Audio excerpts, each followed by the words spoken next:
Hello, everybody. I'm here today with Celeste Gotell, and Celeste is going to tell us about a new project that she's working on with the Seniors Take Action Coalition. So, good morning, Celeste.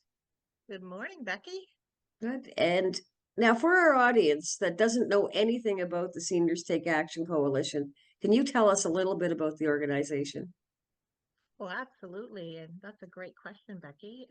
So Seniors Take Action Coalition of Richmond County started about in 2016, and it began shortly after a huge conference was held with older adults in Richmond County. And one of the things that was identified was the need to have a group where not only could clubs interact with or representation from clubs, but other individuals that were interested in issues that affected older adults. So the coalition was formed in January of 2016 and effectively continued to operate for the first 8 years kind of as a coalition and was involved in a number of partnership opportunities, worked with a number of organizations to do some grant work to support older adults in the community and to really promote what we call age-friendly communities and aging well in place.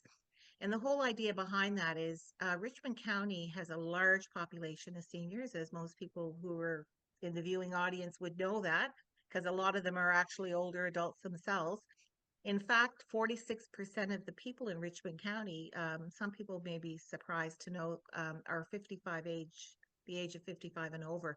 And then about 31 or 32% are actually over 65. So um, we've had a great deal of success over the years, doing a number of initiatives, as I mentioned, partnering with folks on grants, including the Mind, Body, and Spirit program with the municipality of Richmond. Dr. Kingston Memorial Center has been one of our key partners, and because we didn't operate as a not-for-profit, they were very generous in that they kind of held the grants on our behalf, and we actually were able to work with them to do some work. One of the things that became particularly important was the need for people to be able to access information. So we started something called the Better with Age newsletter, and we've actually produced, it's a quarterly newsletter, and it's dynamic, it's creative, it features the contribution of older adults in our community. We have a lot of people that are now contributing with stories, etc. We applied for a grant which allowed us to produce a monthly newsletter, which kind of highlights and features things of interest to older adults right across the county. And in fact, our calendars now are um, about 5 or 6 pages long of things that people could do. And then last year, a major development happened for the coalition, and that was we registered as a not-for-profit society with the province of Nova Scotia, which means now, as an organization, we're in a position that we can start pursue funding opportunities on our own and continue to partner. So I've been very fortunate in that prior to retiring from Nova Scotia Health in 2023, I had a job in the community that allowed me to provide a lot of support to Seniors Take Action Coalition through my paid work. But then after I retired, it became apparent that having a staff person that could support the work was really critical. So in the last couple of years, they've been successful at achieving getting some funding that has allowed them to kind of keep me on in a part-time role so that I can continue to do some of this important work. And it is very important work as well. And you do a great job, by the way, Celeste. Oh, I, thank you. Thank I, you. I've worked with you on a few different things, and I know you do. So now, right now, you have a new project on the go. It's called the Seniors Center Without Walls. Is that correct? That's correct. So Yeah. what is that all about? Well, that's one of our latest projects. We applied last year through the Department of Seniors and Long-Term Care Age-Friendly Community Grant funding stream and put forward a proposal to develop what we're calling a senior center without walls. Because Seniors Take Action Coalition is an entity, but we don't actually have a building. And although a lot of our seniors clubs have building and provide programming, one of the things that we've become increasingly aware of is that not all communities have access to the same level of opportunities. So we're piloting this kind of to try this out for size about how does a senior center without walls operate in the rural context. And it involves a number of different components to it, which are also evolving over time. But some of it is to continue to promote age-friendly communities, but it's also to kind of take our show on the road, if you will. So one of the things that we're doing is we're partnering with a lot of community-based organizations where we're taking the responsibility to organize some presentations on their behalf. So it may not necessarily be the obvious go-to where we would be doing it. It could be a community hall that gathers seniors together that want to do a presentation on something.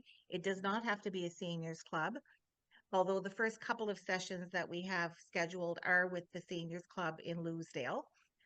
One is on palliative care and another is on what the role of the primary health care team is in Nova Scotia Health.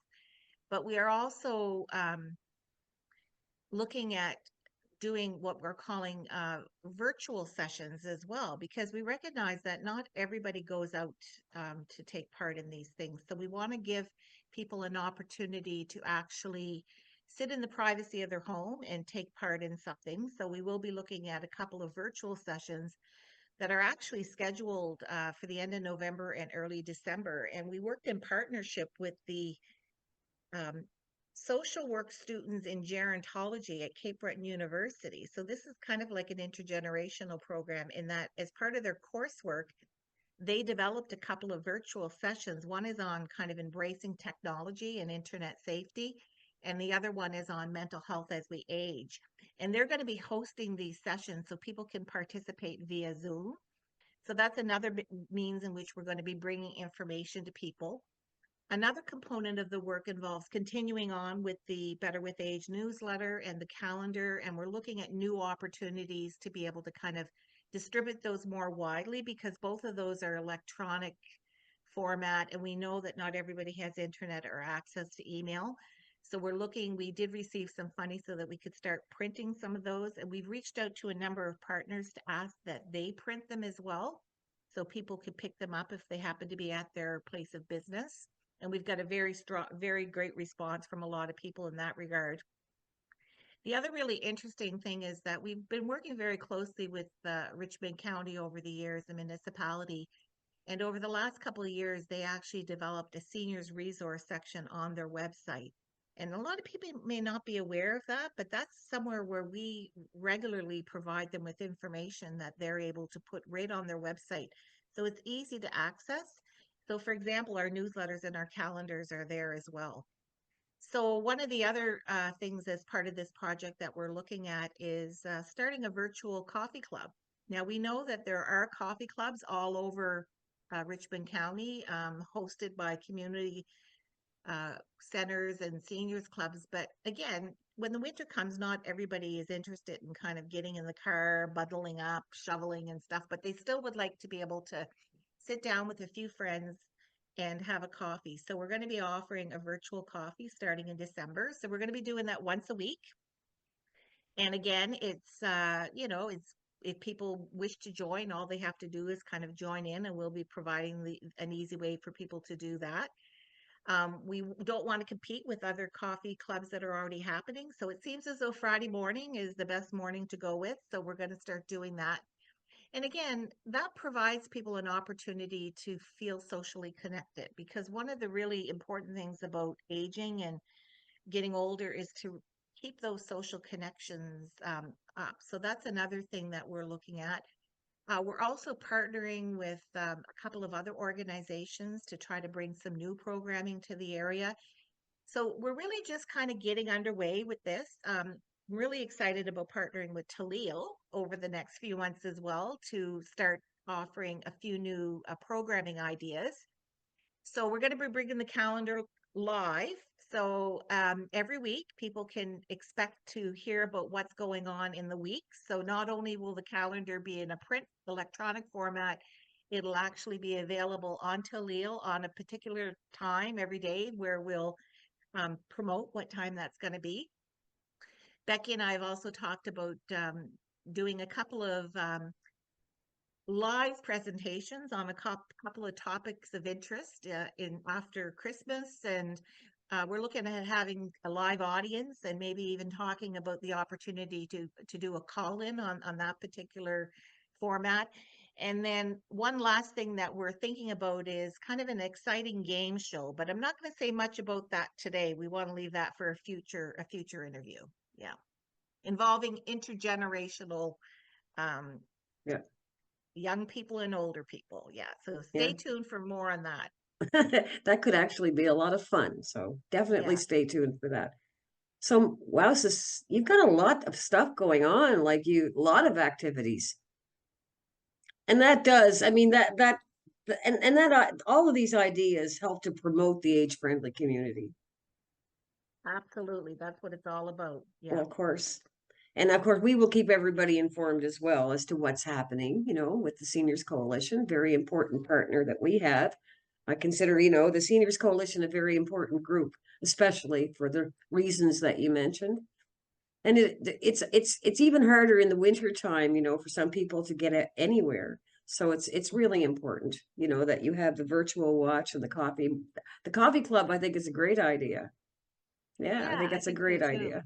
Oh, and speaking of which, I forgot about the virtual watch party. So Yeah. what we're promoting there is there's a lot of in addition to us taking presentations into communities, there's a lot of really great seminars or webinars, I should say, and presentations that have already been done or that are coming up by very credible sources like Nova Scotia Health.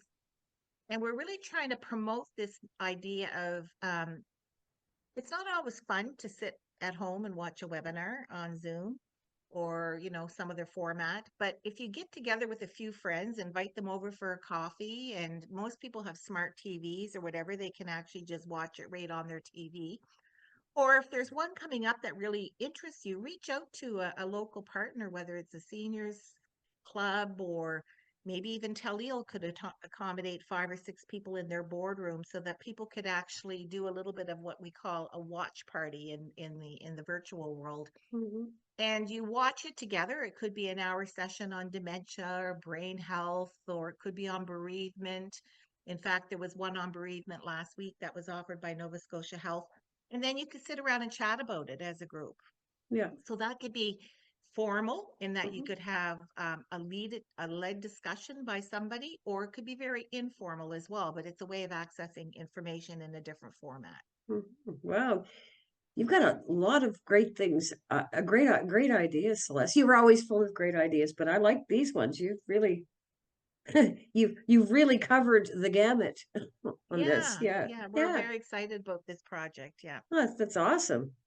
So, is there anything else that well, now how will people hear about it? I mean, obviously, we're going to promote it. You'll be promoting Yeah. it on the social media platforms, right? Yeah.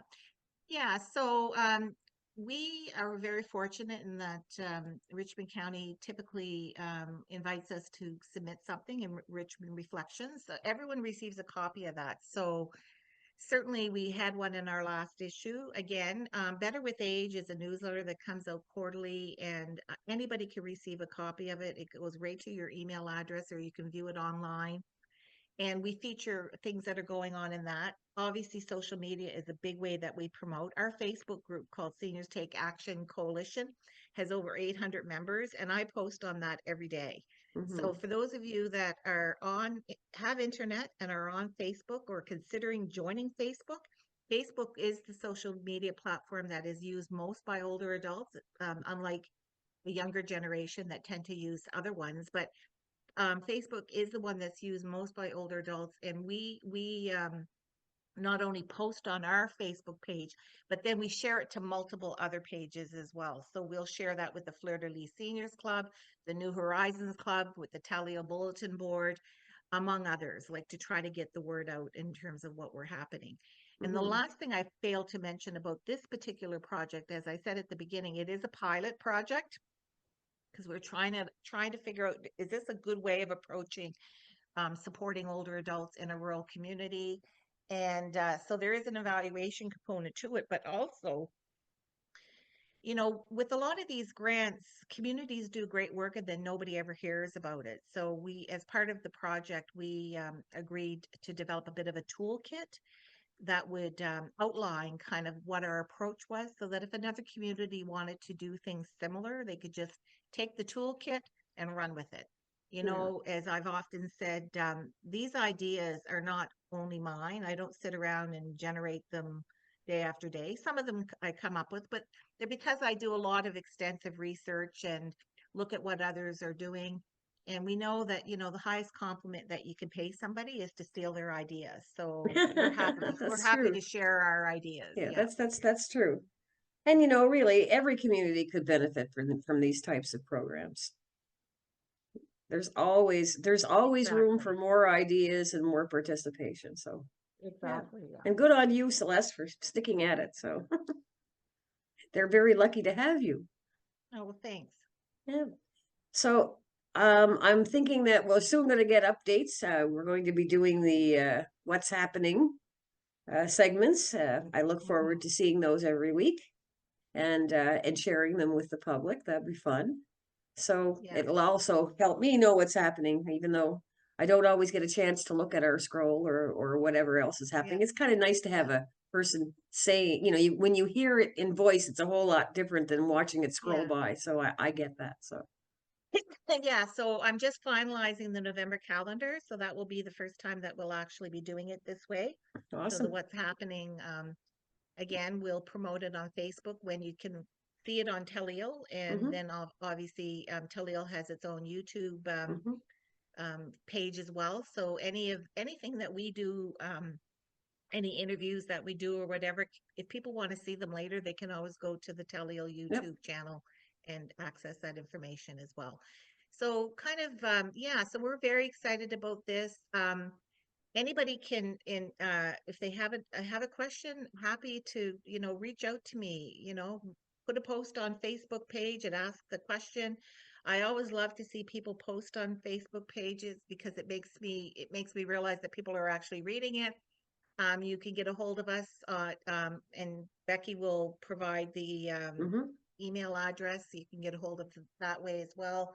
And the other thing is that Seniors Take Action Coalition, its board meets every month, but then on the alternate month, they meet in a bigger format.